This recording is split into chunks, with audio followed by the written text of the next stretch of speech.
கோவை கொடிசியா மைதானத்தில் வரும் அக்டோபர் 12ஆம் தேதி பிரபல இசையமைப்பாளர் யுவன் சங்கர் ராஜா இசை நிகழ்ச்சி நடைபெறவுள்ளது.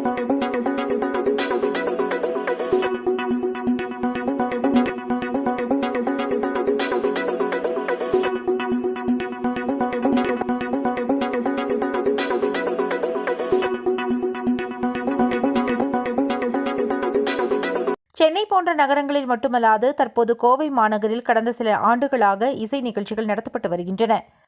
அதன்படி Ilaiyaraaja, AR Rahman, Yuvan Shankar Raja, GV Prakash, hip hop ஆதி போன்ற இசையமைப்பாளர்களின் இசை நிகழ்ச்சிகள் நடந்துள்ளது. அந்த வகையில் கொடிசியா மைதானத்தில் வரும் அக்டோபர் 12ஆம் தேதி இந்த இசை நிகழ்ச்சி நடைபெறவுள்ளதாக அறிவிக்கப்பட்டுள்ளது. இது தொடர்பாக நடைபெற்ற செய்தியாளர்கள் சந்திப்பில் யுவன் சங்கர் ராஜா கூறியதாவது: ரசிகர்களுக்கு பிடித்தமான பாடல்களும் புதிய முயற்சிகளுடனும் நிகழ்ச்சியை திட்டமிடப்பட்டுள்ளது. கோவை ரசிகர்கள் வைப் உணர்வு கொண்டவர்கள். அவர்களின் உணர்வுகள் மூலமாக நல்ல பாடல்களை நிகழ்ச்சியில் பாட முடிவதாக தெரிவித்தார். பழைய பாடல்கள் ரீமிக்ஸ் செய்வது மற்றொரு வெர்ஷனாக பார்க்கிறேன். இதனால் பாடலின் ஒரிஜினல் தன்மை கெடாது. செயற்கை நுண்ணறிவு தொழில்நுட்பத்தால் அடுத்த 10 வருடங்களில் இசையமைப்பாளர்களுக்கு வேலை இருக்காது.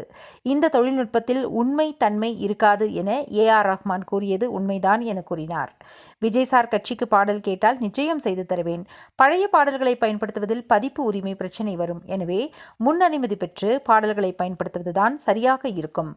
கோட் படத்தில் ரசிகர்களின் கருத்துக்களுக்கு பின்பே பாடல்களில் திருத்தம் மேற்கொண்டோம் என தெரிவித்தார். இதனைத் தொடர்ந்து கோவையில் முதன்முறையாக 360 டிகிரி நிகழ்ச்சி நடத்துவதாக யுவன் இசை நிகழ்ச்சியின் ஏற்பாட்டாளர்கள் தெரிவித்தனர். டிக்கெட் விலை ரூபாய் 500 முதல் 25,000 வரைக்கும் இருக்கும். 20,000 டிக்கெட் விற்பனை செய்ய திட்டமிடப்பட்டுள்ளது. பார்வையாளர்கள் மத்தியில் தள்ளுமுள்ளு நடக்காமல் ஏற்பாடு செய்யப்பட்டுள்ளதாகவும் தெரிவித்தனர். And I had a great time சென்னையில் பெர்ஃபார்ம் பண்ணும்போது. The whole experience was like unforgettable. So கண்டிப்பாக இங்கேயும் ஆடியன்ஸ்க்கு வந்து அந்த ஒரு வைப்பை நாங்கள் கொடுக்கணும் அப்படின்றது தான் எங்களோட intention. And obviously noise and grains நிறையா ஷோஸ் பண்ணியிருக்காங்க. இவங்களோட நானும் நிறையா பண்ணிகிட்டு இருக்கிறேன். ஸோ ஐம் லைக் வெரி எப்படி சொல்கிறது, ஒரு ஹோம் டீம் அந்த மாதிரி ஒரு ஃபீல். அண்ட் எதுனாலுமே வி டிஸ்கஸ். அவர் சொன்ன மாதிரி திடீர்னு வந்து இப்படி பண்ணலாமா அப்படின்னு சொல்லி கேட்பாரு. ஐம் லைக் ஓகே பண்ணிடலாம் அப்படின்னு ஒரு செகண்ட் கூட யோசிச்சதில்லை. Because they make me feel so secure. So அந்த ஒரு இதில் எனக்கு எந்த ஒரு விதமான ஒரு டவுட்டோ எதுவுமே கிடையாது. So that's how an artist can like give their best on stage. So அப்படி பண்ணது தான் இவங்களோட ஒர்க் பண்ண எல்லா கான்சர்ட்டுமே. ஸோ கண்டிப்பாக இங்கே கோவையில் பண்ணுறதும் ஒரு மெமரபிளான ஒரு நைட்டாக இருக்கும் அப்படின்றத நம்புகிறேன். கன்ஃபார்மாக இங்கே லாஸ்ட் டைம் சென்னையில் பண்ணது வெரி வெல் கான்செப்ட். ஸோ அதே குவாலிட்டி தான் இங்கே கொடுக்கணும். இந்த கோட் தான் அந்த படத்துக்கு மியூசிக் பண்ணிச்சு. இல்லை அப்படிலாம் இல்லை கரெக்ட் ஆப்வியஸ்லி. பட் அது அப்படிலாம் கிடையாது. என்ன சில சாங்ஸ் வந்து சில label they own the song. So நீங்கள் அவங்கக்கிட்ட பேசி பெர்மிஷன் வாங்கி தான் யூஸ் பண்ண முடியும். ஸோ இப்போது அதுக்கு என்ன சொல்கிறது, லாட் ஆஃப் அவேர்னஸ் வந்துடுச்சு, விச் இஸ் குட் ஒன்லி.